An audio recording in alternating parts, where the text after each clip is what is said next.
და დრაკონულმა კანონებმა აქციის მონაწილეები ვერ შეეშინა, ამიტომ 324 დღესაც უწყვეტი პროტესტის დედაქალაქის მთავარი გამზირი კვლავ გადაკეტილი იყო კითხვაზე.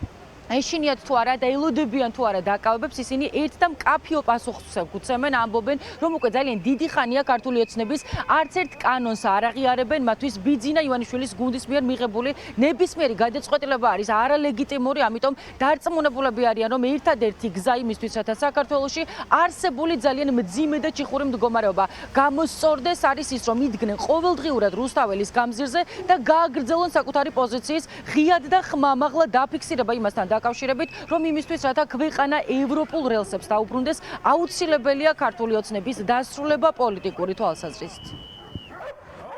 აქ გამოსვლას ვერ შევწყვეტ იქამდე, სანამ ყველა პოლიტპატიმარი არ გათავისუფლდება. ბევრჯერ მithქვამს და ისევ მაგაზრზე ვარ, რომ თუ ადამიანს თავისუფლება ერთხელ მაინც შეუძლია, შეუძლებელია, რომ ამ თავისუფლებისკენ სწრაფად ჩაუხშო და მგონია, რომ საბოლოოდ მაინც გამოჩნდება ის ნათელი წერტილი, რისთვისაც ამდენი ხანია ქუჩაში ვიბრძვით. ახლა ვეტყვი რკინის ლედის სიტყვებს არ დანებდეთ და თქვენს ირგვლივ ნახავთ ათასებს დანებებულებს.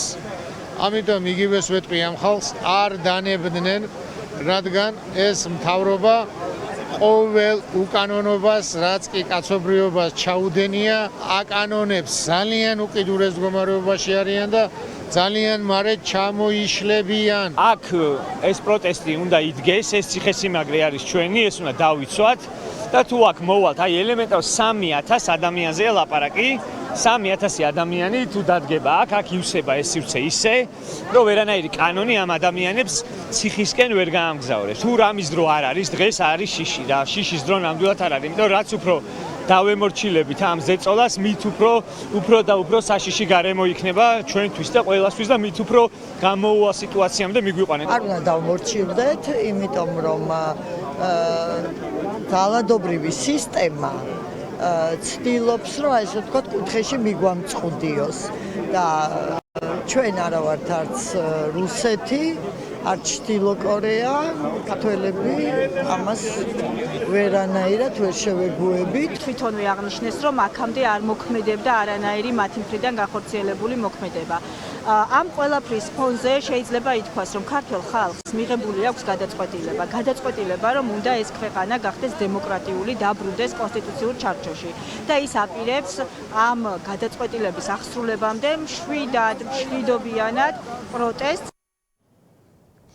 უკვე 325 დღეა დედაქალაქის მთავარი გამზირი აერთიანებს ყველას სხვადასხვა სფეროს წარმომადგენლებს და მათი მთავარი სათქმელი ამ პროცესშიც არის იდენტური იმასთან დაკავშირებით, რომ შესაძლებელია ადამიანებს ჰქონდეთ სხვადასხვა ხერხები და გზები ამა თუ იმ პრობლემის გადაჭრის თვალსაზრისით, თუმცა მათი მთავარი სათქმელი არის ის, რომ ახლა ყველას უნდა ჰქონდეს გაცნობიერებული, რომ პროტესტის მთავარი ხაზი სწორედ დედაქალაქის მთავარ გამზირზე გადის, ამიტომ მოუწოდებენ ყველას იბრძოლონ საკუთარი სტილისა და სურვილის შესაბამისად, თუმცა ამის პარალელურად არ დაავიწყდეთ, რომ რუსთაველის გამზირი არის ის ადგილი, სადაც ყოველ საღამოს 19 საათზე უნდა შეიკრიბონ და კიდევ ერთხელ უნდა უთხრან ქართულ ოცნებას, რომ მას არ მისცემენ იმის უფლებას, რათა საქართველო ევროპას და დასავლეთს დააშოროს. პირდაპირ ეთერში ხატია სამხარაძე საუბრობდა.